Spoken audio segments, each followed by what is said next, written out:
ಸ್ವಲ್ಪ influential person ಬಂದ್ಬಿಟ್ಟು song ಎಲ್ಲ ಕೇಳಿಬಿಟ್ಟು ಯಾವುದು ಚೆನ್ನಾಗಿಲ್ಲ, ಟೆಕ್ನಿಕಾಲಿಟಿ ಇಲ್ಲ ಅಂದರೆ ಅದು he have to depend on one more person. ಎಲ್ಲ ಟೈಮಲ್ಲೂ ಬಂದು ನಾವು ಇನ್ನೊಬ್ಬರು ಸಿಗ್ತಾರೆ ಅಂತ ಹೇಳೋಕ್ಕಾಗಲ್ಲ. ಸಕ್ಸಸ್ಸು ಫೇಲ್ಯೂರ್ ಎಲ್ಲ ಬಂದು ನಮ್ಮ ಕೈಯಲ್ಲಿ ಯಾವುದೂ ಇಲ್ಲ. ನಾವು ಈ ಫಿಲ್ಮ್ ಹಿಟ್ ಆಗುತ್ತೆ ಅಂದ್ಕೊಂಡಿರ್ತೀವಿ, ಫಿಲ್ಮ್ ಹಿಟ್ ಆಗಲ್ಲ. Every new film is coming with A new music director. ಇದಕ್ಕೆ ಎಷ್ಟು ಮ್ಯೂಸಿಕ್ ಆಗುತ್ತೆ ಅಂತ ಗೊತ್ತಿರಲ್ಲ. ಸಮ್ ಟೈಮ್ಸ್ ಏನಾಗುತ್ತೆ ಅಂದರೆ ಹೊಸದಾಗಿ ಬರುವಂಥ directors they come with the false ಇದು ಪ್ರಿಡಿಕ್ಷನ್. ಹೇಳ್ತಾರೆ ಸರ್ ಮಾಡಿಸ್ಬೋದು ಸರ್, ನಾನು ಮಾಡಿಸ್ಕೊಡ್ತೀನಿ ಸರ್ ಅಂತ ದೇಲ್ ಕಮ್. ನಿಮ್ಮ ಬಜೆಟ್ ಏನಿದೆ ಆ ಬಜೆಟಲ್ಲಿ 10% to 15%, 20% could be an ideal rate budget to make a good music.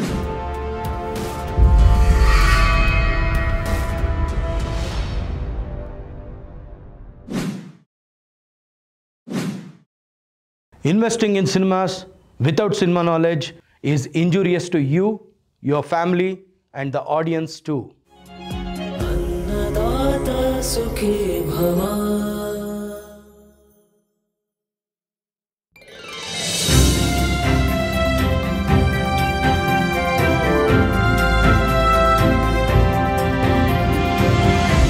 ಅನ್ನದಾತ ಸುಖಿ ಭವ.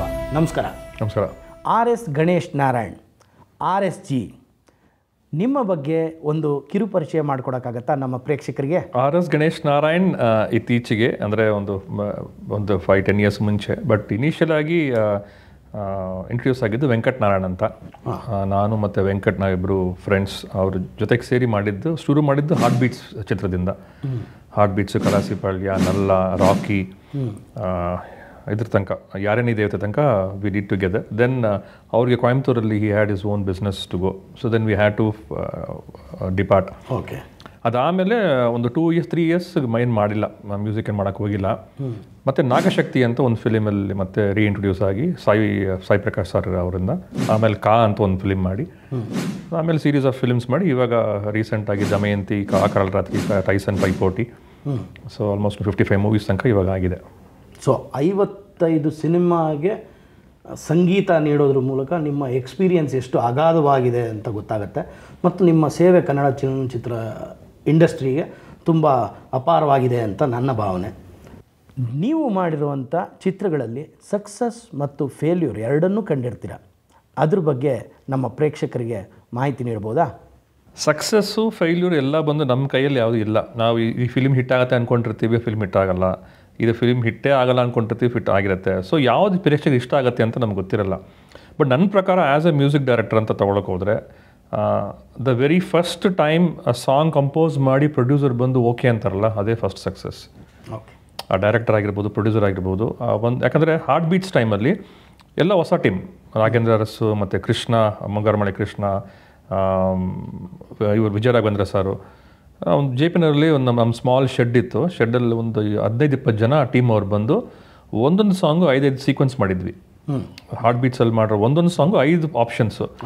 ಎಲ್ಲರೂ ಕೂತ್ಕೊಂಡು ಇದು ಬರೀತಿದ್ದಾರೆ, ಯಾವ ಸಾಂಗ್ ಇಷ್ಟ ಅಂತ ಎಲ್ಲ ರೆಡಿ ಮಾಡಿ ಅವ್ರು ಸೆಲೆಕ್ಟ್ ಮಾಡಿದ್ದೇ ಬಂದು ಇವಾಗ ನೀವು ಕೇಳ್ತಾರೆ ಬಣ್ಣಗಳ ಸವಿಲೋಕ ಮತ್ತು ತಂಗಾಳಿಲಿಂದ ಬೀಸುವ, ಆ ಥರ ಎಲ್ಲ ಸಾಂಗು. ಸೊ ಅದೇ ಆ ಒಂದು ಮ್ಯೂಸಿಕ್ ಡೈರೆಕ್ಟ್ರಿಗೆ ಫಸ್ಟ್ ಸಕ್ಸಸ್ ಅನ್ನೋದು ಆ ಸಾಂಗ್ನ ಓಕೆ ಅಂತ ಡೈರೆಕ್ಟರ್ ಹೇಳ್ತಾರಲ್ಲ, ಅದು ಫಸ್ಟ್ ಸಕ್ಸಸ್. ಅದಾದಮೇಲೆ ನಾವು ಮಾಡಿ ಪ್ರೇಕ್ಷಕರ ಹತ್ರ ಬಂದು ಅದನ್ನು ಜನ ಇಷ್ಟಪಟ್ಟು ಮತ್ತು ಅದನ್ನು ಇವಾಗ ಎಷ್ಟೋ ಸೋಷಿಯಲ್ ಮೀಡಿಯಾ ಚಾನಲ್ಸ್ ಇದೆ, ಲೈಕ್ ಮಾಡ್ತಾರೆ, 1000 ಲೈಕ್ಸು, ಇನ್ಸ್ಟಾಗ್ರಾಮ್. ಅವಾಗೆಲ್ಲ ಅದೆಲ್ಲ ಯಾವುದಿಲ್ಲ. ರೇಡಿಯೋಲ್ಲಿ ಬಂದರೆ, TV-ಯಲ್ಲಿ ಬಂದರೆ ಸಾಂಗ್ ಇಷ್ಟಪಟ್ಟರೆ ಅದು ನಮಗೆ ಅದು ಸಕ್ಸಸ್ ಅಂತ ಒಂದು ಇದು. ಹೌದು, ನೀವು ಹೇಳ್ದಂಗೆ ಇವಾಗ ಒಂದು ಶೆಡ್ಡಲ್ಲಿ 15-20 ಜನ ಬಂದು ಕೂತ್ಕೊಂಡು 5-5 ವೇರಿಯೇಷನ್ ಮಾಡಿ, ಅದಾದಮೇಲೆ ಅದರಲ್ಲಿ ಯಾವ್ದು ಬೆಸ್ಟ್ ಅಂತ ಸೆಲೆಕ್ಟ್ ಮಾಡಿ. So it was a process. ಹೌದು, ತುಂಬ ಲೆಂತಿ ಪ್ರೋಸೆಸ್ ಇತ್ತು. There was no short cuts for it. ಖಂಡಿತ. ಸೊ ಹಾರ್ಡ್ ವರ್ಕ್ ಆಯಿತು. ಹಾರ್ಡ್ ವರ್ಕ್ ಆಗಿ ಆ ಟೀಮಿನ ಎಫರ್ಟಿಂದ ಒಂದು ಸಕ್ಸಸ್ಫುಲ್ ಮ್ಯೂಸಿಕಲ್ ಹಿಟ್ ಆಯಿತು ಆ ಸಿನಿಮಾ ಅಂತ. ಈ ಮ್ಯೂಸಿಕ್ ಅನ್ನೋದು ಸಿನಿಮಾಗೆ ಎಷ್ಟು ಪ್ರಮುಖವಾಗುತ್ತೆ? ಇವಾಗ ಎಷ್ಟೊಂದು ಫಿಲ್ಮ್ಸ್ ನಾವು ವಿತೌಟ್ ಮ್ಯೂಸಿಕ್ಕು ನೋಡಿದ್ದೀವಿ. ಆ ಕಥೆಯ ಒಂದು ಆಧಾರಿತದ ಮೇಲೆ ನಾವು ಅದನ್ನು ಡಿಸೈಡ್ ಮಾಡ್ಬೋದು. ರೀಸೆಂಟಾಗಿ ಹೇಳಬೇಕಂದ್ರೆ 6-5 ಅದರಲ್ಲಿ it's more of silence and sound effects. But still ನಾವೇನು ಹೇಳ್ತೀವಿ ಅಂದರೆ music is nothing but sound ಅಂತ ಹೇಳ್ತೀವಿ. ಆ ಸೌಂಡ್ ಬೇಕು. ಸೌಂಡ್ ಇಲ್ಲ ಅಂದರೆ ವಿ ಕೆನಾಟ್ ಅಂದರೆ ಆ ಎಮೋಷನ್ಸ್ ಕನ್ವೆ ಆಗಲ್ಲ. ಒಂದು ಸೈಲೆಂಟ್ ಮೂವಿ ವಾಚ್ ಮಾಡೋದಕ್ಕೂ ವಿತ್ ಸೌಂಡ್ ವಾಚ್ ಮಾಡೋದಕ್ಕೂ ತುಂಬ ಡಿಫ್ರೆನ್ಸ್ ಇದೆ. ಅದೇ ನನ್ನ ಪ್ರಕಾರ ಸಿನಿಮಾದ ಎವಲ್ಯೂಷನ್ನೇ ಅದು. ಯಾಕಂದ್ರೆ ಒಂದು ಕಾಲದಲ್ಲಿ ಮೂಕಿ ಚಿತ್ರಗಳು ಚಿತ್ರದಾದ್ಮೇಲೆ ಮಾತಾಡುವಂಥ ಚಿತ್ರಗಳು ಬರ್ತಾ ಇತ್ತು. ಅದ್ರ ಜೊತೆಗೆ ಯಾವಾಗ ಸಂಗೀತ ಸೇರ್ಕೋತೋ ಅದು ಅದೇ ಎವಲ್ಯೂಷನ್ ಅಂತ ನಾನು ಅನ್ಕೋತೀನಿ. ಹೌದೌದು, ರೈಟ್ಲಿ ಸೆಡ್, ನೀವು ಹೇಳ್ದಂಗೆ ಒಂದು ಎಮೋಷನ್ಸ್ನ ಕನ್ವೆ ಮಾಡೋಕ್ಕೋಸ್ಕರ ಬೇಕೇ ಬೇಕು. ಒಂದು ಕ್ಯಾರೆಕ್ಟರೈಸೇಷನ್ ಎಮೋಷನ್ ನಾವು ಕನ್ವೆ ಮಾಡಬೇಕು. ಒಂದು ವಿಲನ್ ಬಂದರೆ ಅವನಿಗೆ ಅಂತ ಒಂದು ಎಮೋಷನ್ ಕನ್ವೆ ಮಾಡ್ತೀವಿ. ಒಂದು ಸ್ಟ್ರಾಂಗ್ ಮದರ್ ಕ್ಯಾರೆಕ್ಟರ್ ಇರುತ್ತೆ, ಫಾದರ್ ಕ್ಯಾರೆಕ್ಟರ್ ಇರುತ್ತೆ. ಸೊ ಅವ್ರಿಗೆ ಅಂತ ಒಂದು ಥೀಮ್ ಸೆಟ್ ಮಾಡಿರ್ತೀವಿ. ಸೊ ಏನಾಗುತ್ತೆ ಅಂದರೆ ಫಿಲಿಮ್ ನೋಡಬೇಕಾದ್ರೆ ಅವ್ರಿಗೆ ಗೊತ್ತಿಲ್ಲದೇನೆ ಬಂದು they get inclined to the character. ಎಷ್ಟೊಂದು ಫಿಲ್ಮ್ಸ್ ನೋಡ್ತಿರ್ತೀವಿ, ನೋಡಿದಾಗ ನಮಗೆ ಆ ಫಿಲಿಮ್ ಒಳಗೆ ಹೋಗ್ಬಿಡ್ತೀವಿ, ನಾವು ಕಥೆನ ಒಳಗೆ ಹೋಗಿ ಕಥೆನ ನಾವು ಇಷ್ಟಪಡಕ್ಕೆ ಶುರು ಮಾಡಿಬಿಡ್ತೀವಿ. ಬಟ್ ಅಂಡರ್ ಕರೆಂಟಲ್ಲಿ ಇರುವಂತಹ ಒಂದು ಸೌಂಡ್ ಎಫೆಕ್ಟ್ಸ್ ಆಗಿರ್ಬೋದು, ಆ ಮ್ಯೂಸಿಕ್ ಬ್ಯಾಕ್ಗ್ರೌಂಡ್ ಸ್ಕೋರ್ ಆಗಿರ್ಬೋದು, ಇದೆಲ್ಲ ಬಂದು it will support the whole movie. So I would say music is a back bone of the whole movie to convey the emotions. ಯಾಕಂದರೆ ಎಷ್ಟೊಂದು ಶಾರ್ಟ್ಸ್ ತೊಗೊಂಡಿರ್ತೀರಾ, ಎಷ್ಟೊಂದು ಶಾರ್ಟ್ಸ್ ಜಂಪ್ ಆಗ್ತಾ ಇರುತ್ತೆ. ಸಡನ್ ಆಗಿ ಒಂದು ಲೊಕೇಶನ್ ಇನ್ನೊಂದು ಲೊಕೇಶನ್ ಶಿಫ್ಟ್ ಆಗಿರ್ತೀರಾ, ಒಂದು ಎಮೋಷನ್ ಇನ್ನೊಂದು ಎಮೋಷನ್ ಶಿಫ್ಟ್ ಆಗ್ತೀರಾ. ಸೊ ಎಲ್ಲದಕ್ಕೂ ಬ್ರಿಡ್ಜ್ ಕೊಡೋವಂಥದ್ದು ಒಂದು ಮ್ಯೂಸಿಕ್. ಓಕೆ, ನಾವು ವರ್ಲ್ಡ್ ವೈಡ್ ಸಿನಿಮಾಗಳು ನೋಡಿದಾಗ, ಹಾಲಿವುಡ್ ಇರ್ಬೋದು, ಬೇರೆ ಬೇರೆ ಚಿತ್ರರಂಗದಲ್ಲಿರ್ಬೋದು, ಅಲ್ಲಿ ಹಾಡುಗಳೇ ಇರೋದಿಲ್ಲ ಸಿನಿಮಾದಲ್ಲಿ. ಆದರೆ ನಮ್ಮ ಭಾರತೀಯ ಚಿತ್ರಗಳಲ್ಲಿ 5ರಿಂದ 6 ಹಾಡುಗಳಿರುತ್ತಲ್ಲ, ಏಕೆ? ನಮ್ಮ ಕಲ್ಚರ್, ನಮ್ಮ ಒಂದು ಟ್ರೆಡಿಷನ್ ಕಲ್ಚರ್ ತೊಗೊಳಕ್ಕೆ ಹೋದರೆ, ಆಗಿನ ಕಾಲದಿಂದನೂ ಒಂದು ನಾಟಕ ಅಂತಿದ್ರೆ ನಾಟಕದಲ್ಲಿ ಒಂದು ಹಾಡಿರುತ್ತೆ, ಹಾಡು ಮೂಲಕ ಅದನ್ನು ವ್ಯಕ್ತಪಡಿಸ್ತಾರೆ. ನಮ್ಮ ಕಲ್ಚರಲ್ಲಿ ಪೋಯೆಟ್ಸ್ ಜಾಸ್ತಿ.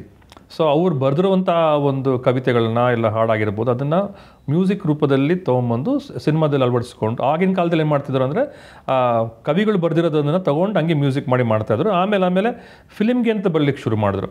ಸೊ ಯುರೋಪ್ ಪೋಯಮ್ನ ಮ್ಯೂಸಿಕ್ ಮಾಡಿರ್ತಾರೆ, ಟ್ಯೂನ್ ಹಾಕಿ ಮ್ಯೂಸಿಕ್ ಲಿರಿಕ್ಸ್ ಬರೆದವರು ಇದ್ದಾರೆ. ಸೊ ನಮ್ಮ ಕಲ್ಚರಲ್ಲಿ ಹಾಡು ಅನ್ನೋಂಥ ವಿಷಯ ಬಂದು it has been ಇಂಬೈಬ್ಡ್ through out. So ಆ ಒಂದು ರೀತಿಯಲ್ಲಿ it has been evolved as song ಇದ್ದರೆ ಇವಾಗ ಒಂದು 2 ಅವರ್ 3 ಅವರ್ ಹೇಳುವಂಥ ವಿಷಯನ ಒಂದು 5 ನಿಮಿಷದಲ್ಲಿ ಹೇಳಬಹುದು.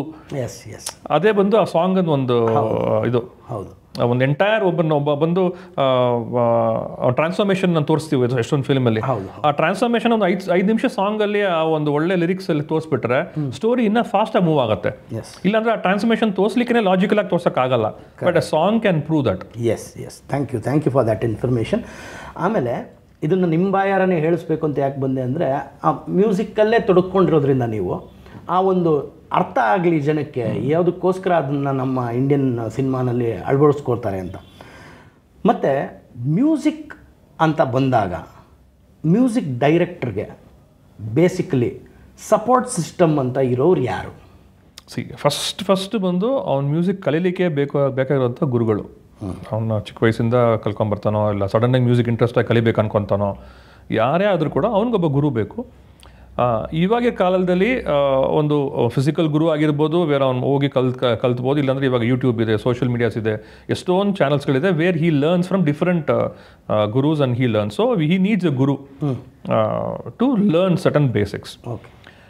ಇದಾದಮೇಲೆ ಅವನಿಗೆ ಅಂತ ಒಂದು ಕ್ರಿಯೇಟಿವ್ ಮೈಂಡ್, ಎಲ್ರಿಗೂ ಕ್ರಿಯೇಟಿವ್ ಮೈಂಡ್ ಇದೆ. ಹೌದು, each and every person has a creative mind. ಆ ಒಂದು ವೃತ್ತಿಗೆ ಬಂದ ಮೇಲೆ ಆ ಕ್ರಿಯೇಟಿವ್ನೆಸ್ನ ಆ ಮ್ಯೂಸಿಕ್ ರೂಪದಲ್ಲಿ ಅವ್ನು ಕೊಡ್ತಾನೆ. ಈಗ ಎಷ್ಟೊಂದು ಜನ ನಾವು ನೋಡಿರ್ತೀವಿ, ಬಂದು ಒಳ್ಳೆ ಅವ್ರಿಗೆ ಒಂದು ಲಿರಿಕ್ಸ್ ಬರೆಯೋ ಒಂದು ಇದಿರುತ್ತೆ, ಬಟ್ ಟೆಕ್ನಿಕಲಾಗಿ ಗೊತ್ತಿರಲ್ಲ ಅವರಿಗೆ ಹೆಂಗೆ ಬರೀಬೇಕು, ಯಾವ ಪದಗಳು ಹಾಕಬೇಕು. But they will having lot of talents in writing. ಅದನ್ನು ಪ್ರಾಪರಾಗಿ ಗೈಡ್ ಆದರೆ ಖಂಡಿತವಾಗ್ಲೂ they can be very good lyrics writer, they can be very good music directors, depending upon they know the certain basics. ಒಂದು ಕಡೆ music knowledge ಬೇಕೇ ಬೇಕು, ಇನ್ನೊಂದು ಕಡೆ technically they should also be known. ಇವಾಗಿರೋ ಕಾಲದಲ್ಲಿ ಟೆಕ್ನಿಕಲ್ ಬೇಕೇ ಬೇಕು. ಒಂದು ಕಂಪ್ಯೂಟರ್ ಇದು ಮಾಡಲಿಕ್ಕೆ ಆಗಿರ್ಬೋದು, ಇಲ್ಲ ಒಂದು ಪ್ರೋಗ್ರಾಮಿಂಗ್ ಮಾಡಲಿಕ್ಕೆ ಆಗಿರ್ಬೋದು. ಯಾಕಂದರೆ ಟೆಕ್ನಿಕಾಲಿಟಿ ಇಲ್ಲ ಅಂದರೆ ಅದು he have to depend on one more person. ಎಲ್ಲ ಟೈಮಲ್ಲೂ ಬಂದು ನಾವು ಇನ್ನೊಬ್ಬರು ಸಿಗ್ತಾರೆ ಅಂತ ಹೇಳೋಕ್ಕಾಗಲ್ಲ. But as a music director you should be jack of all, but use it when it is needed. But you should be able to monitor everybody. ಇವಾಗ ಒಂದು ವಯಲಿನ್ ನುಡಿಸಿದ್ರೆ ಹೆಂಗೆ ಸೌಂಡ್ ಆಗುತ್ತೆ, ಗಿಟಾರ್ ನುಡಿಸಿದ್ರೆ ಹೆಂಗೆ ಸೌಂಡ್ ಆಗುತ್ತೆ, ಯಾವ ಸ್ಟ್ರಿಂಗ್ಸಲ್ಲಿ ನುಡಿಸ್ಬೇಕು, ಇದು ನಿಮ್ಗೆ ಗೊತ್ತಿರಬೇಕು. ಅದಕ್ಕೋಸ್ಕರ ನಾನೇ ವಯಲಿನ್ ನುಡಿಸ್ತೀನಿ, ನಾನೇ ಗಿಟಾರ್ ನುಡಿಸ್ತೀನಿ, ನಾನೇ ಹಾಡ್ತೀನಿ ಅಂತ ಅಲ್ಲ. ಬಟ್ ಮಾಡೋಕ್ಕಾಗಲ್ಲ, ಮಾಡ್ಲು ಕೂಡುದು. But you have a family, you should always go with a family. ನಾನು ಯಾವಾಗಲೂ ಏನು ಅನ್ಕೊಂತೀನಿ ಅಂದರೆ, ಒಂದು ಸಾಂಗ್ ಹಿಟ್, ನೀವು ಹೇಳಿದ್ರಲ್ಲ ಹಿಟ್ ಆಯಿತು ಒಂದು ಕಾರಣ ಹೇಳಿದ್ರಲ್ಲ, ಒಂದು ಸಾಂಗ್ ಹಿಟ್ ಆಗಲಿಕ್ಕೆ ಅಷ್ಟು ಜನದ vibrations will be on the song. ಒಬ್ಬ ವಯಲಿನಿಸ್ಟ್ ಬಂದು ನುಡಿಸ್ತಾನೆ ಅಂದರೆ ಅವನದಿಂದ ಒಂದು ವೈಬ್ರೇಷನ್ ಇರುತ್ತೆ, ಅವನದಿಂದ ಒಂದು ಉಸಿರು ಇರುತ್ತೆ ಆ ಸಾಂಗಲ್ಲಿ. ಆ ಫ್ಲೋಟಿಸ್ಟ್ ಬಂದು ನುಡಿಸಿದ್ರೆ ಅದೊಂದು ಇರುತ್ತೆ. ಇದ್ರ ಜೊತೆಗೆ ಆ ಡೈರೆಕ್ಟರ್ ಚೂಸ್ ಮಾಡ್ತಾರಲ್ಲ, he is the first person to say thanks. If any music director, if the song becomes a hit, if he gets a national award or whatever award, the first thank should go to the deciding person who decides the song. ಏನಕ್ಕೆ ಹೇಳ್ತೀನಿ ಅಂದರೆ, when I go back to the Heartbeats film ಹೇಳಿದಲ್ಲ, 15 ಒಂದೊಂದು song 5 song ಮಾಡಿ ಎಲ್ಲನೂ ಒಂದೊಂದು ಮಾಡಿ ಇಟ್ಕೊಂಡಿದ್ದಾರೆ. ಇವರೆಲ್ಲ ಸೆಲೆಕ್ಟ್ ಮಾಡಿಬಿಟ್ಟಿದ್ದಾರೆ. ಸೆಲೆಕ್ಟ್ ಮಾಡಿದ್ಮೇಲೆ ಇನ್ನೊಬ್ರು ಬಂದರು, ಸ್ವಲ್ಪ ಇನ್ಫ್ಲೂಯೆನ್ಷಿಯಲ್ ಪರ್ಸನ್ ಬಂದ್ಬಿಟ್ಟು ಸಾಂಗ್ ಎಲ್ಲ ಕೇಳಿಬಿಟ್ಟು ಯಾವುದು ಚೆನ್ನಾಗಿಲ್ಲ, ಒಂದೇ ಒಂದು ಸಾಂಗ್ ಇದೆ ಚಿಕ್ಕ ಬುಗ್ಗು ಅಂತ ಒಂದು ಸಾಂಗ್, ಇದನ್ನು ಡ್ಯೂಯೇಟ್ ಮಾಡಿ ಅಂತ ಹೇಳ್ಬಿಟ್ಟು ಹೋಗ್ಬಿಟ್ಟು. ಬಟ್ ನಮ್ಮ ಮುಂದೆ ಹೇಳಿಲ್ಲ, ಅವರು ಡೈರೆಕ್ಟ್ ಅಂತ ಹೇಳ್ಬಿಟ್ಟು ಹೋಗ್ಬಿಟ್ಟಿದ್ದಾರೆ.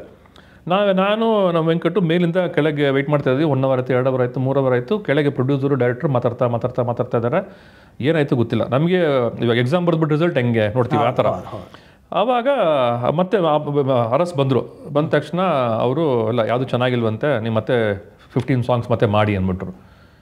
ನಮಗೆ ಒಂದು ಧಗ್ ಅಂತ, ಯಾಕಂದರೆ ನಮಗೆ ಯಾವುದೋ ಒಂದು ಸೆಲೆಕ್ಟ್ ಆಗುತ್ತೆ ಅಂತ ಅಂದ್ಕೊಂಡಿದ್ವಿ. ಆಮೇಲೆ ನಾನು ವೆಂಕಟ್ ಯೋಚನೆ ಮಾಡಿ ಸರಿ ಓಕೆ ಮತ್ತೆ ಮಾಡೋಣ ಅಂತ ರೆಡಿ ಆಗಿಬಿಟ್ವಿ.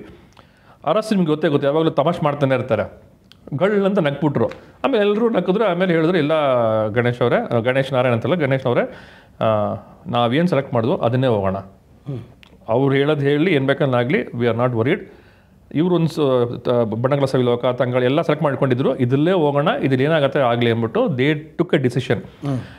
ಅವತ್ತಿಗೆ ಅರಸ್ ಅವರು ಆ ಡಿಸಿಷನ್ ತೊಗೊಂಡಿಲ್ಲ ಅಂದರೆ, ಅವತ್ತಿಗೆ ಆ ಪ್ರೊಡ್ಯೂಸರ್ ಡಿಸಿಷನ್ ತೊಗೊಂಡಿರಲಿಲ್ಲ ಅಂದರೆ ವಿ ಡೋಂಟ್ ನೋ ಯಾವ ಸಾಂಗ್ ಬಂದಿರುತ್ತೆ, ಏನು ಸೆಲೆಕ್ಟ್ ಆಗಿರುತ್ತೆ. ಇವತ್ತಿಗೂ ಬಂದು ಆ ಸಾಂಗ್ಸ್ ಹಿಟ್. ಮೊನ್ನೆ ಯಾರೋ ಮೀಟ್ ಮಾಡಿದಾಗ ಆಲ್ಮೋಸ್ಟ್ 25 ಇಯರ್ಸ್ ಆಯಿತು. ಸರ್ ನಿಮ್ಮ ಸಾಂಗ್ ಹಾಕೊಂಡು ನೀವು ಕೆಲಸ ಮಾಡ್ತೀನಿ ಸರ್ ಅಂತ ಒಬ್ರು ಹೇಳ್ತಿದ್ದಾರೆ. So what else you need? So ಆ ಸಕ್ಸಸ್ಗೆ ಕಾರಣ ಯಾರಾಗಿದ್ರು? ಆ ಡಿಸೈಡಿಂಗ್ ಫ್ಯಾಕ್ಟರ್ ಅವರಿಬ್ಬರು. ಜೊತೆಗೆ ನಮ್ಮ ವರ್ಕ್ ಮಾಡೋ ಟೆಕ್ನಿಷಿಯನ್ಸ್ ಇವರೆಲ್ಲರೂ ಸೇರಿದ್ರೇ ಒಂದು ಸಾಂಗ್ಗೆ ಒಂದು ಉಸಿರಿರುತ್ತೆ. ಒಂದು this is what the entire music is all about. Decision making ಮತ್ತು firm decision making is most important. So the credit has to go to the person who decides over it ಅಂತ ನೀವು ಹೇಳಿದ್ರಿ. ತುಂಬ ಒಳ್ಳೆಯ ವಿಷಯ. ಈ ನಡುವೆ ಬರ್ತಿರೋವಂಥ ತಂಡಗಳು ಪ್ರೋಗ್ರಾಮ್ಡ್ ಮ್ಯೂಸಿಕ್ ಮೇಲೆ ಜಾಸ್ತಿ ಒತ್ತು ಕೊಡ್ತಾರೆ. ಆ ಲೈವ್ ಮ್ಯೂಸಿಕ್ ಮತ್ತು ಪ್ರೋಗ್ರಾಮ್ಡ್ ಮ್ಯೂಸಿಕ್ಗೆ ಇರುವಂಥ ಡಿಫ್ರೆನ್ಸ್ ಬಗ್ಗೆ ಹೇಳ್ಬೋದಾ? ಹಾಂ, ಖಂಡಿತವಾಗ್ಲೂ. ಇವಾಗ ನಾವು ಫಂಕ್ಷನ್ಸ್ಗೆ ಹೋದಾಗ ಬೊಕ್ಕೆ ಕೊಡ್ತೀವಿ. ಫ್ರೆಶ್ ಫ್ಲವರ್ಸ್, ಫ್ರೆಶ್ ರೋಸ್ ನಿಮಗೆ ಕೊಟ್ಟರೆ ಆ ಫೀಲ್ ಹೆಂಗಿರುತ್ತೆ, ಆರ್ಟಿಫಿಷಿಯಲ್ ಫ್ಲವರ್ಸ್ ತೊಗೊಂಬಂದು ಕೊಟ್ಟರೆ ಹೆಂಗಿರುತ್ತೆ. ನೋಡೋರ ಕಣ್ಣಲ್ಲಿ ಫ್ಲವರೇ ಹೌದು. ಬಟ್ ನಾನು ಕೊಡ್ತೀನಿ, ನೀವು ತೊಗೊತಾ ಇದ್ದೀರಾ. ನಮ್ಮಿಬ್ಬರು ಜೊತೆ ಮಧ್ಯದಲ್ಲಿ ಏನು ಎಮೋಷನ್ಸ್ ಟ್ರಾನ್ಸ್ಫರ್ ಆಯಿತು, ನಿಮಗೇನು ಖುಷಿ ಆಯಿತು ಅದು ತೊಗೊಂಡಾಗ. This is what is all about live music and the other music. Okay, so well said. ಒಳ್ಳೆ ಎಕ್ಸಾಂಪಲ್ ಜೊತೆ ಹೇಳಿದ್ರಿ. ಅಂದರೆ ಯಾವತ್ತಿದ್ರೂ the live music has its priority. ಅದು ಫಸ್ಟ್ ಪ್ಲೇಸಲ್ಲಿ ನಿಂತೇ ನಿಲ್ಲುತ್ತೆ. ಅದೇ ಅಂದರೆ ನಾಟ್ ಆಲ್ ದ ಟೈಮ್. ಇವಾಗ it depends upon what is the kind of music you. Because ನಾವು we have transformed into different ages. ಆಗಿನ ಕಾಲದಲ್ಲಿ ನಮಗೆ ಎಲೆಕ್ಟ್ರಾನಿಕ್ ಕೀಬೋರ್ಡ್ ಮಾತ್ರ ಇತ್ತು ಅಷ್ಟೇ. ಒಬ್ರು ಕೀಬೋರ್ಡ್ ನುಡಿಸೋರು, ಇನ್ನೊಬ್ರು ವಯಲಿನ್ನು, ಆ ಥರ ಎಲ್ಲ ಮಾಡ್ಕೊಂಡು ಲೈವ್ ಇಟ್ ವಾಸ್ ಪ್ರಾಮಿನೆಂಟ್. ಹೋಗ್ತಾ ಏನಾಯಿತು ಅಂದರೆ ಆ ಪ್ರೋಗ್ರಾಮಿಂಗ್ ಮೆಥಡ್ ಜಾಸ್ತಿ ಆಯಿತು. ರಿದಮ್ಗೆ ಅಂತ ಒಂದು ಸೀಕ್ವೆನ್ಸರ್ ಬಂತು, ಕೀಬೋರ್ಡ್ಗೆ ಅಂತ ಬಂತು, ಮತ್ತು ಕಂಪ್ಯೂಟರ್ಸ್ ಬಂತು. ಕಂಪ್ಯೂಟರ್ ಬಂದಮೇಲೆ ಆ ಇನ್ಸ್ಟ್ರೂಮೆಂಟ್ಸ್ ಎಲ್ಲ ಸ್ಯಾಂಪಲ್ ಮಾಡಿ ಮಾಡೋಕ್ಕೆ ಶುರು ಮಾಡಿಬಿಟ್ರು. ಸೊ ಏನಾಗ್ಬಿಡ್ತು ಅಂದರೆ ಲೈವ್ ಎಷ್ಟು ಯೂಸ್ ಮಾಡ್ತಿದ್ರು ಎಲ್ಲ ಕಮ್ಮಿಯಾಗಿ ಒಂದು 80% of programmed music and 20% of live. There are some films where live is not been used. ನಂಗೆ ಇವತ್ತಿಗೂ ಜ್ಞಾಪಕ ಇದೆ, ದಮಯಂತಿ ಫಿಲ್ಮ್ಗೆ ವಿ ಟುಕ್ ಸ್ಟ್ರಿಂಗ್ ಸೆಕ್ಷನ್ನು, ಬ್ರಾಸ್ ಸೆಕ್ಷನ್ನು ಇದೆಲ್ಲ ಹಾಕ್ತಾ ಇದ್ದೀವಿ. ಬ್ರಾಸ್ ಸೆಕ್ಷನ್ ಬಂದು ನುಡಿಸ್ತಾ ಇದ್ದಾರೆ. ಅಲ್ಲಿ ಒಬ್ರು ಮ್ಯೂಸಿಕ್ ಡೈರೆಕ್ಟರ್ ಬಂದ್ಬಿಟ್ಟು, ಗಣೇಶ್ ಅವರು ಯಾಕೆ ಇಷ್ಟೆಲ್ಲ ಹಾಕ್ತಾ ಇದ್ದೀರಾ, ಎಲ್ಲ VSTCL ಇದೆ, ಯಾಕೆ ಸುಮ್ಮನೆ ಖರ್ಚು ಮಾಡ್ತಾ ಇದ್ದೀರಾ ಅಂತಾರೆ. ನಾನು I didn't expect from music director to say this. Okay, see ನಾವು ಇವಾಗ ಎಷ್ಟೊಂದು ಜನ ಬಂದು okay they might be earning well or whatever, but there are musicians still waiting for some ಇವತ್ತಿನ ಲೈಫ್ ಬರುತ್ತಾ, ಇವತ್ತಿನ ಒಂದು ಬರುತ್ತಾ ಅಂತ ಇರೋರು ತುಂಬ ಜನ ಇರ್ತಾರೆ. ಇವಾಗ ನಾನು ಸೇವ್ ಮಾಡಿ ಜೋಬಲ್ಲಿ ಹಾಕೊಂಡು ನಾನು ಏನು ಮಾಡ್ತೀನಿ, ಏನು ಒಂದು ಕಾರ್ ತೊಗೊತೀನ, ಇಲ್ಲ ಮನೆ ಕಟ್ತೀನ, ಓಕೆ. ಬಟ್ ಆ ಒಂದು ಲೈವ್ ಮಾಡಿದಾಗ ಅದ್ರಲ್ಲಿ ಬರುವಂತಹ ಖುಷಿ, ಆ ಒಂದು ಅದು ಹೇಳಿದಲ್ಲ ವೈಬ್ರೇಷನ್ಸ್ ಹೇಳಿದೆ ಗೊತ್ತಾ. Every musicians as a vibration. ಅವ್ರು ಬಂದು ನುಡಿಸಿದಾಗ, ಯಾಕಂದರೆ ಆ ಒಂದು ನುಡಿಸಿದ ಮೇಲೆ ನಾವು ಮಾತಾಡ್ತೀವಲ್ಲ, ತುಂಬ ಜನ ಹೇಳ್ತಾರೆ ಸರ್ ಎಷ್ಟೊಂದು ಟೈಮ್ ನಾನೇನು ಮಾಡ್ತೀನಿ ಅಂದರೆ, ಸಪೋಸ್ ಮ್ಯೂಸಿಷಿಯನ್ಸ್ ಕರೆದ್ರೆ ಒಂದು 4-5 ಜನ ಒಂದೇ ದಿವಸ ಕರಿತೀನಿ, ಒಂದು ಡಿಫ್ರೆಂಟ್ ಟೈಮ್ ಗ್ಯಾಪಲ್ಲಿ ಬರ್ತೀನಿ. So they'll have, so whenever I call them, they say, sir, we are all getting a chance to meet between ourselves. ಇಲ್ಲ ಅಂದ್ರೆ ಎಲ್ಲ ಅವ್ರವ್ರು ಬಂದು ಬೆಳಗ್ಗೆ ಬರ್ತಾರೆ, ಮಧ್ಯಾಹ್ನ ಮತ್ತೆ ಸಾಯಂಕಾಲ ಹೋಗ್ತಾರೆ, ಆ ಥರ ಆಗ್ತಾ ಇದೆ. ಸೊ ನಾವು ಕರೆದಾಗ ಏನಾಗುತ್ತೆ ಅಂದ್ರೆ ಎಲ್ಲರೂ ಬಂದು ಸೇರ್ತಾರೆ, ಎಲ್ಲರೂ ಮಾತಾಡ್ತಾರೆ, ಮ್ಯೂಸಿಕ್ ಬಗ್ಗೆ ಮಾತಾಡ್ತೀವಿ, ವಿ ಶೇರ್ ದ ನಾಲೆಜ್, ಒಬ್ರಿಗೊಬ್ರು ಮಾತಾಡ್ಕೊಂತಾರೆ. ಸೊ ಇದನ್ನೆಲ್ಲ ಬಂದು ಸಾಂಗ್ಗೆ it will add up. Your positivity will add up to the song, and that's how the song becomes hit. ಅದೇ ನಾವು ಕಂಪೋಸ್ ಮಾಡಿದ ತಕ್ಷಣ ಹಿಟ್ ಆಗುತ್ತೆ, ಲಿರಿಕ್ಸ್ ಹಿಟ್ ಆಗುತ್ತೆ ಅಂತ ಇಲ್ಲ. It's a team work. ಎಲ್ರದ್ದು ಒಂದು ಒಳ್ಳೆತನ ಸೇರಿದಾಗ it will become a good product. ಮುಂಚೆ ನಾವು ಸಿನಿಮಾಗಳನ್ನ ನೋಡಬೇಕಾದ್ರೆ, ಅಂದರೆ ನಮ್ಮ ಡಾಕ್ಟರ್ ರಾಜ್ಕುಮಾರ್ ಅವ್ರ ಸಿನಿಮಾ ನೋಡಬೇಕಾದ್ರೆ, ವಿಷ್ಣುವರ್ಧನ್ ಅವ್ರದ್ದು, ಅಂಬರೀಷ್ ಅವ್ರದ್ದು, ಶಂಕರ್ ನಾಗ್ ಅವ್ರದ್ದು, ಅಪ್ಪು ಸರ್ದು ಎಲ್ಲ ಸಿನಿಮಾ ನೋಡಬೇಕಾದ್ರೆ ಮಾತುಕತೆ ಹೆಂಗಿರ್ತಿತ್ತು ಜನರದು ಅಂತಂದರೆ, about the actor, about the director, about the musician ಇರ್ತಿತ್ತು. ಈಗಲೂ ಇದೆ. ಬಟ್ ಈಗ ಎಷ್ಟು ಪರ್ಟಿಕ್ಯುಲರ್ ಆಗಿದ್ದಾರೆ ಜನ ಅಂತಂದರೆ, they speak about the background score also, which is the most important thing ಅನ್ನೋ ಥರನೇ ಮಾತಾಡ್ತಾರೆ. ಅದ್ರ ಬಗ್ಗೆ ನೀವೇನು? ಆಗಿನ ಒಂದು ಕಾಲದಲ್ಲಿ ಏನಾಯ್ತು ಅಂದರೆ, ಮ್ಯೂಸಿಕ್ ಅಂತ ಗೊತ್ತಿತ್ತು, ಬಟ್ ಪ್ರಾಮಿನೆಂಟಾಗಿ ಯಾರಿಗೂ ಅಷ್ಟು ಇಲ್ಲ. ಅಂದರೆ ಅವಾಗ the stardom was big, story was big. ಅವಾಗ ಬಂದು ಫಿಲ್ಮ್ನ ನೋಡ್ತಾ ಇದ್ದಾರೆ. So they are speaking more about the acting, more about the story, songs ಬಗ್ಗೆನೇ ಮಾತಾಡ್ತಾ ಇದ್ರು. ಬಟ್ ಹೋಗ್ತಾ ಮ್ಯೂಸಿಷಿಯನ್ಸ್ ಜಾಸ್ತಿ ಆಗಿ ಶುರು ಮಾಡಿಬಿಟ್ರು. ಇವಾಗ ಮ್ಯೂಸಿಕ್ ಡೈರೆಕ್ಟರ್ ನೀವು ಪಟ್ಟಿ ನೋಡಿದ್ರೆ, ಒಂದು ಕಾಲದಲ್ಲಿ ಕನ್ನಡ ಫಿಲ್ಮ್ ಇಂಡಸ್ಟ್ರಿಲಿ ಒಂದು 5-6 ಜನ ಇದ್ದಿರ್ಬೋದು, ಬಟ್ ಇವಾಗ 100 ಜನ ಇದ್ದಾರೆ. Every new film is coming with A new music director. So ಏನಾಗ್ತಿದೆ ಅಂದರೆ, ಆ ಮ್ಯೂಸಿಕ್ ಅವೇರ್ನೆಸ್ ಮತ್ತು ಇಂಡಿಪೆಂಡೆಂಟ್ ಮ್ಯೂಸಿಕ್ ಮಾಡೋಕ್ಕೆ ಶುರು ಮಾಡಿದ್ರು. And everything is available on social media. ನೀವು ಎತ್ತಿದ ತಕ್ಷಣ ಯಾರೋ ಒಬ್ರು ಮ್ಯೂಸಿಕ್ ಮಾಡಿ ಹಾಕಿರ್ತೀನಿ, ಆಲ್ಬಮ್ ಮಾಡಿರ್ತಾರೆ. ಮ್ಯೂಸಿಕ್ ಈ ರೆಹಮಾನ್ ಅವ್ರೆಲ್ಲ ಬಂದ ಮೇಲೆ it took A much bigger ಇದು. ಇಳಯರಾಜ ಆದ್ಮೇಲೆ ರೆಹಮಾನ್ ಅಂತ ಒಬ್ರು ಬಂದರು ಅಂತ ಬಂದ ತಕ್ಷಣ ಎಲ್ರಿಗೂ ಕ್ಯೂರಿಯಾಸಿಟಿ ಹೆಚ್ಚಾಯಿತು, ಇವ್ರೇನು ಮಾಡ್ತಿದ್ದಾರೆ, ಅವ್ರೇನು ಮಾಡ್ತಿದ್ದಾರೆ. So people started talking. ಆಮೇಲೆ ಇವರೆಲ್ಲರೂ ಇಂಟರ್ವ್ಯೂಸ್ ಮಾಡಿ everybody got to know what happens. ಇವಾಗ ಇಳಯರಾಜ ಸರ್ ಬಂದು ಹೆಂಗೆ ಮ್ಯೂಸಿಕ್ ಬ್ಯಾಕ್ಗ್ರೌಂಡ್ ಸ್ಕೋರ್ ಮಾಡ್ತಾರೆ, ನೋಡ್ತಾ ಹಂಗೆ ಸ್ಕೋರ್ ಬರೀತಾರೆ. These are all the informations what the common audience also get, and even the technicians also get. ಇದು ಅವೇರ್ನೆಸ್ ಬರ್ತಾ ಏನಾಗ್ಬಿಟ್ಟಿದೆ ಅಂದರೆ, ಜನಗಳಿಗೆ they started identifying those background score. ಇವಾಗೆಲ್ಲ ಬಂದು ಥೀಮ್ BGMs ಅಂತ ಇರುತ್ತೆ. ಆ ವಿಲನ್ ಬಂದರೆ ಒಂದು BGM, ಹೀರೋ ಅಂತ ಒಂದು BGM, that becomes a viral hook. So ಅದು ಬಂದು it is become more and more. So people got to know, ಈ ಥರ ಮ್ಯೂಸಿಕ್ ಬಂದ್ರೆ ಇದು ಬಂದು ಯಶ್ ಅವ್ರ ಫಿಲ್ಮ್ದು, ಇದು ಬಂದು ದರ್ಶನ್ ಫಿಲ್ಮ್ದು ಅಂತ. They started identifying those music. So that's how it becomes more prominent nowadays, and they started looking into that. ನಮ್ಮಲ್ಲಿ ಎಷ್ಟೋ ಜನ ಹೊಸ ನಿರ್ಮಾಪಕರು, ಹೊಸ ನಿರ್ದೇಶಕರು ಸಿನಿಮಾ ರಂಗದೊಳಗೆ ಪ್ರವೇಶ ಮಾಡಬೇಕು ಅಂತ ಬರ್ತಿರ್ತಾರೆ. ಅವ್ರಿಗೆ ಒಂದು ಸಿನಿಮಾಗೆ ಮ್ಯೂಸಿಕ್ಗಾಗಿ ಎಷ್ಟು ಬಜೆಟ್ ಇರಬೇಕು ಅಂತ ಹೇಳ್ಬೋದಾ? ಇದು ಒಳ್ಳೆ ಕ್ವಶನ್ನು. ಯಾಕಂದರೆ ಮೋಸ್ಟ್ ಆಫ್ ದ ಟೈಮ್ ಬರೋರಿಗೆ ಬ್ಲೈಂಡಾಗೇ ಬರ್ತಾರೆ. ಇದಕ್ಕೆ ಎಷ್ಟು ಮ್ಯೂಸಿಕ್ ಆಗುತ್ತೆ ಅಂತ ಗೊತ್ತಿರಲ್ಲ. ಸಮ್ ಟೈಮ್ಸ್ ಏನಾಗುತ್ತೆ ಅಂದರೆ, ಹೊಸದಾಗಿ ಬರುವಂಥ directors they come with the false ಇದು ಪ್ರಿಡಿಕ್ಷನ್. ಹೇಳ್ತಾರೆ, ಸರ್ ಮಾಡಿಸ್ಬೋದು ಸರ್, ನಾನು ಮಾಡಿಸ್ಕೊಡ್ತೀನಿ ಸರ್ ಅಂತ. They will come. Even they wouldn't have worked out the budget for the music. ಇವಾಗ ಯಾವುದೋ ಒಂದು 50 ಲಕ್ಷ ಇಟ್ಕೊಂಡಿರ್ತಾರಲ್ಲ, 1 ಕೋಟಿ ಅಂತ ಇಟ್ಕೊಂಡಿರ್ತಾರೆ. ಸರ್ ಒಂದು 5 ಲಕ್ಷ ಮಾಡ್ಬೇಕು ಸರ್, ಒಂದು 50,000 ಮಾಡ್ಬೇಕು ಸರ್ ಅಂತಾರೆ. ಪ್ರಾಕ್ಟಿಕಲಿ ಆಗಲ್ಲ, ಮಾಡೋಕ್ಕಾಗಲ್ಲ ಅಂತ ಹೇಳ್ತಾ ಇಲ್ಲ. ಇವಾಗ ಬಂದು ಒಂದು ಆಲ್ಬಮ್ ಸಾಂಗ್, ಇವಾಗ ಡಿವೋಷನಲ್ ಸಾಂಗ್ ಮಾಡ್ತೀವಿ ಅಂದ್ಕೊಳ್ಳಿ. ಡಿವೋಷನಲ್ ಸಾಂಗ್ಸ್ ಒಂದು 2 ಲಕ್ಷ 3 ಲಕ್ಷದಲ್ಲಿ ಒಂದು ಆಲ್ಬಮ್ ಮಾಡ್ತಾರೆ ಅಂದರೆ, why not for the movie ಅಂತ ಹೆಸರು ಒಂದು ಕ್ವಶನ್ ಬಂದೇ ಬರುತ್ತೆ, ಯಾವಾಗಲೂ ಬಂದೇ ಬರುತ್ತೆ. ಬಟ್ ಡಿವೋಷನಲ್ ಮ್ಯೂಸಿಕ್ ಅಂತಾನೆ ಒಂದು ಸೆಟ್ ಆಫ್ ಆರ್ಕೆಸ್ಟ್ರಾ ಮಾಡಿರ್ತೀವಿ. ಆಮೇಲೆ ಡಿವೋಷನಲ್ ಮ್ಯೂಸಿಕ್ ರೀಚ್ ಬಂದು ಅಷ್ಟಿರಲ್ಲ. ಸೊ ಏನು ಮಾಡ್ತಾರೆ ಮ್ಯೂಸಿಷಿಯನ್ಸ್, ಏನು ಮಾಡ್ತಾರೆ ಅಂದರೆ, they cut down their expense. ಇವಾಗ 1 ಲಕ್ಷ ತಗೊಳ್ಳೋ keyboard player, he might work for 10,000. Okay. Or suppose ಇವಾಗ ಅವರು ರಾಘವೇಂದ್ರದವ್ರ ಬಗ್ಗೆ ಮ್ಯೂಸಿಕ್ ಮಾಡ್ತಿದ್ವಿ ಅನ್ಕೋಣ, ಅವ್ನು ರಾಘವೇಂದ್ರ ಇಷ್ಟ ಆಗಿರ್ಬೋದು, ನಮ್ಮ ಗುರುಗಳಿಗೆ ನಾನು ಫ್ರೀ ಆಗೇ ಮಾಡ್ತೀನಿ ಅಂತಲೂ ಬರ್ಬೋದು. ಇಲ್ಲ ನನ್ನ ಫ್ರೆಂಡ್ ಮ್ಯೂಸಿಕ್ ಪ್ರಾಜೆಕ್ಟ್ ಮಾಡ್ತಿದ್ದಾನೆ, ನಾನು ಸ್ವಲ್ಪ ಕಮ್ಮಿ ತೊಗೊತೀನಿ, ಇಲ್ಲ ಫ್ರೀ ಆಗಿ ಮಾಡ್ತೀನಿ. ಸೊ ಈ ಥರ ಒಂದು ಆಬ್ಲಿಗೇಷನ್ಸ್ ಅಲ್ಲಿ, ಒಂದು ಸ್ಯಾಕ್ರಿಫೈಸಸ್ ಅಲ್ಲಿ ಆಗತ್ತೆ. ಫಿಲಿಮ್ ಅಂತ ಬಂದಾಗ ಏನಾಗುತ್ತೆ ಅಂದರೆ, they have some certain standards. ಇವಾಗ ಕೀಬೋರ್ಡ್ ಪ್ಲೇಯರ್ಸ್ ಅಲ್ಲಿ 5,000 ತಗೊಳ್ಳೋರಿದ್ದಾರೆ, 10,000 ತಗೊಳ್ಳೋರಿದ್ದಾರೆ, 30,000 ವರ್ಕ್ ಮಾಡೋರಿದ್ದಾರೆ, 1 ಲಕ್ಷ ಮಾಡೋರಿದ್ದಾರೆ, 5 lakhsಗೂ ಮಾಡೋರಿದ್ದಾರೆ. ಅಂದರೆ ಅವ್ರೇನು ಮಾಡ್ತಾರೆ ಅಂದರೆ, ಒಂದು ಸಾಂಗ್ ಪ್ಯಾಕೇಜ್ ಆಗಿ ತೊಗೊತಾರೆ, ಕಂಪ್ಲೀಟ್ ಇನ್ ಟು ಔಟ್ ಎಲ್ಲ ಮಾಡಿ ಮಿಕ್ಸ್ ಮಾಡಿ ಮಾಸ್ಟರ್ ಮಾಡಿ ಕೊಡುವಂಥ ದೊಡ್ಡ ಪ್ಲೇಯರ್ಸು ಇದ್ದಾರೆ. ಎಂಟ್ರಿ ಲೆವೆಲ್ ಇವಾಗಲೇ ಮ್ಯೂಸಿಕ್ ಪ್ರೋಗ್ರಾಮ್ ಮಾಡ್ತಾ ಇದ್ದೀನಿ, ಒಂದು ಚಾನ್ಸ್ ಕೊಡ್ತೀನಪ್ಪ ಬಾಪ, ಫ್ರೀಯಾಗಿ ಮಾಡಿಸೋರು ತುಂಬ ಜನ ಇದ್ದಾರೆ. ಇವಾಗ ಏನಾಗ್ಬಿಟ್ಟಿದೆ, ಎಕ್ಸ್ಪೆಕ್ಟೇಷನ್ ಜಾಸ್ತಿ. ಇವಾಗ ಎಷ್ಟೊಂದು ಫಿಲಿಮಲ್ಲಿ ನೋಡಿರ್ತೀವಿ, ಡೈರೆಕ್ಟರ್ ದುಡ್ಡೇ ತೊಗೊಳಲ್ಲ, ಒಂದೊಂದು, ಯಾಕಂದರೆ ಅವರು ನಮ್ಮ ಫಿಲ್ಮ್ಗೋಸ್ಕರ ಮಾಡ್ತಾ ಇದ್ದೀನಿ ಅಂತ ಮಾಡ್ತಾರೆ. ಅದೇ ಥರ ಒಬ್ಬೊಬ್ರು ಮ್ಯೂಸಿಕ್ ಡೈರೆಕ್ಟರ್ ಫಸ್ಟ್ ಟೈಮ್ ಮಾಡ್ತಾ ಇದ್ದೀನಿ, ಓಕೆ ಈ ಫಿಲ್ಮ್ಗೆ ಮ್ಯೂಸಿಕ್ ದುಡ್ಡು ಬೇಡ, ನಾನು ಫ್ರೀ ಮಾಡ್ಕೊಡ್ತೀನಿ. ಸೊ ಈ ಥರ ಬರೋರು ಒಂದು ಕಡೆ ಇದ್ದಾರೆ. ಬಟ್ ಒಂದು ಆವ್ರೇಜಾಗಿ ತೊಗೊಳಕ್ಕೆ ಹೋದರೆ ನಿಮ್ಮ ಬಜೆಟ್ ಏನಿದೆ ಆ ಬಜೆಟಲ್ಲಿ 10% to 15%, 20% could be a ideal rate budget to make a good music. Okay, ಅಂದರೆ ನಿಮ್ಮ ಪ್ರಕಾರ ಈಗ 1 ಕೋಟಿ ಹಾಕಿ ಸಿನಿಮಾ ಮಾಡೋ ಫಿಲಮ್ಗೆ 10, 15, 20 ಲಕ್ಷದೊಳಗೆ ಸೂಪರ್ ಆಗಿ ಮಾಡಬಹುದು, ಸೂಪರ್ ಆಗಿರುವಂಥ ಒಂದು ಮ್ಯೂಸಿಕ್ ಕೊಡ್ಬೋದು. ಖಂಡಿತ ಮಾಡಬಹುದು.